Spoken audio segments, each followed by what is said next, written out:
Welcome to the Barclays Brief.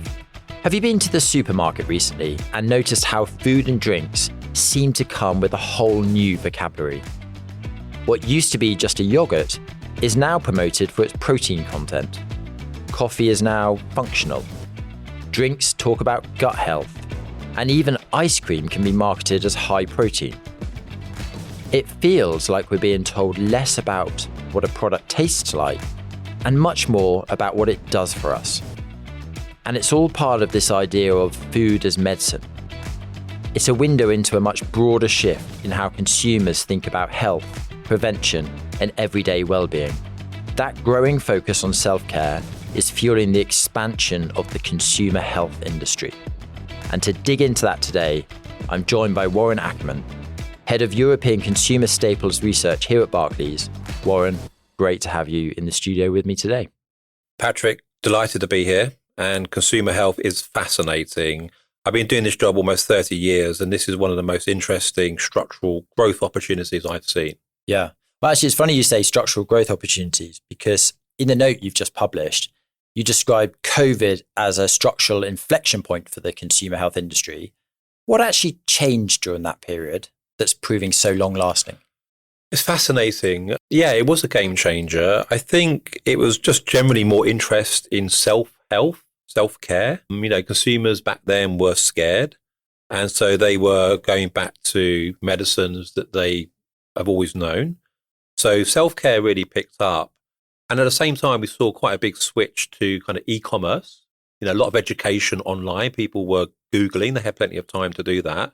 And we saw some categories like vitamins really spiking during that COVID period as consumers were really thinking about prevention. Yeah. And lockdown, I think, changed behaviour fundamentally in the sector. And it's been proven to be very sticky. People bought those vitamins then and still take them now. Consumer health itself is a sort of multitude of different industries, right? How do you define the industry of consumer health? The way I define it is quite simple. Everything you can buy without a prescription and related to self-care. And if you break the market down, I think of it as 4 buckets: over the counter. So that's medicines without a prescription, vitamins, minerals and supplements, VMS, sports nutrition, and oral. And oral is an interesting one because you wouldn't think toothpaste would be consumer health, but we're thinking about therapeutic oral health primarily. Yeah. So that's the definition we're using.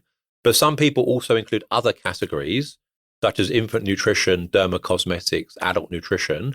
And depending on the definition, you can go from anywhere from $250 billion market up to about $500 billion. Okay, so you got a $500 billion industry, but it's all growing a little bit unequally, isn't it? You talked about vitamins, minerals, supplements growing strongly at the moment.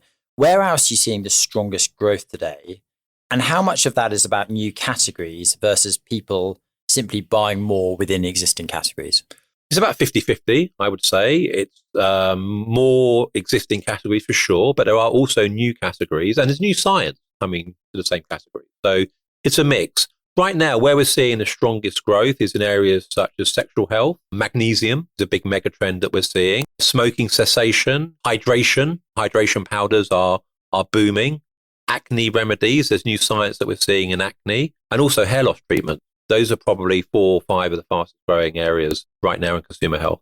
But how do those trends vary by geography? If you think about US, Europe, emerging markets, are they similar or very different? In general, developed markets are more mature. So you would expect those markets to be growing like low single digits.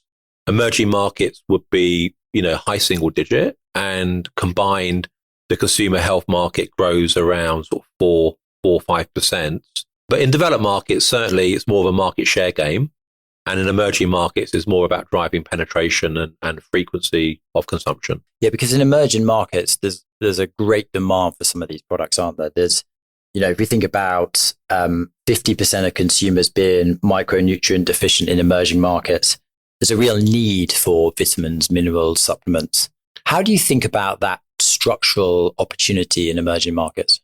Well, I think micronutrient deficiency is quite a broad-based problem in emerging markets. And emerging markets is a funny word, actually. You need to look at it country by country. And in a market like Philippines, you definitely see even higher numbers than that. If you look at China, think about calcium intake is less than 50% of the daily recommended level.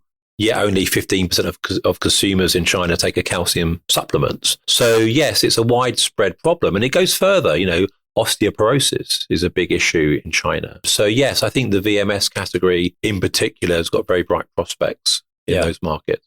And so you've got this picture where consumer demand is clearly very strong, but one of the most interesting points in your research is to say that the biggest players within the consumer health industry are bleeding market share. Why is that?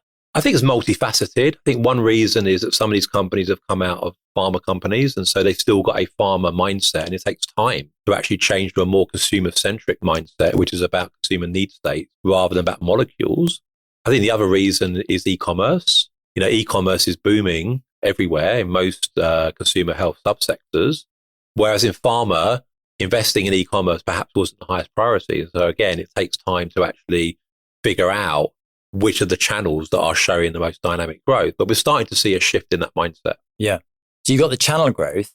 How do you think about growth in areas like marketing or education or innovation?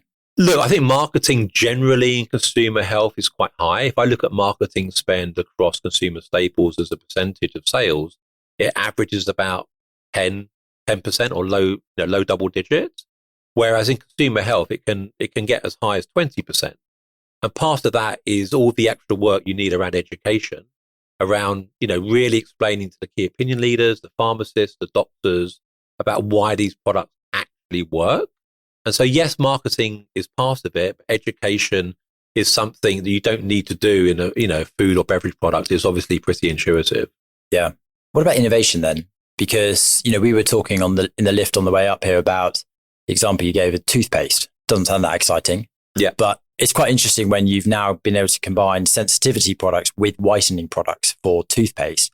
Any other examples of innovation in product that you would kind of flag? Yeah, that is a great example, because normally when you have sensitive teeth, it's actually, whitening your teeth makes the sensitivity worse. So the science that some companies can bring to it, if it works, consumers will pay up for that because it's a double benefit. The other ones that I think are quite interesting at the moment, we're seeing changes in the US cough cold market, which hasn't really seen any big innovation for a long time. I was going to say, that doesn't sound that exciting. It's not exciting, but if you can actually give consumers a 12-hour benefit without redosing, then that's exciting, because you can get you can continue your day, one dose and you're done. Yeah. So that's a good example. We're also seeing changes in things like sun care at the moment, with some really interesting new sun filters, UV filters, that have just been approved. So things are moving, even in mature categories. If you get like a real interesting breakthrough in science, it can drive quite a big uplift in growth. Yeah. Okay. Well, if they could design something that my children will put sun cream on without complaining, that would be a very good thing. So we put it all together. We've got a potentially very big market, $500 billion. We've got consumer demand being pretty strong. We've got companies in a sort of tricky situation where they're going from pharma companies to consumer companies, needing to innovate, but also educate the market. If you look ahead, say 5-10 years, where do you think investors are underestimating the consumer health opportunity today? I think e-commerce is really key. And if you think about e-commerce penetration before COVID in consumer health, it was low double digit. And now it's already 25% of the total market. But interestingly, it's already over half the growth. And in some countries, they're skipping, the pharmacy channel. They're going straight to e-commerce. And you're particularly seeing that in emerging markets. So I think investors really need to think about, where does e-commerce go in consumer health if you're looking forward 10 years? I think the other area that's becoming increasingly interesting is the whole trend around wearables. You can't walk around the streets without seeing people with Fitbits or Whoops.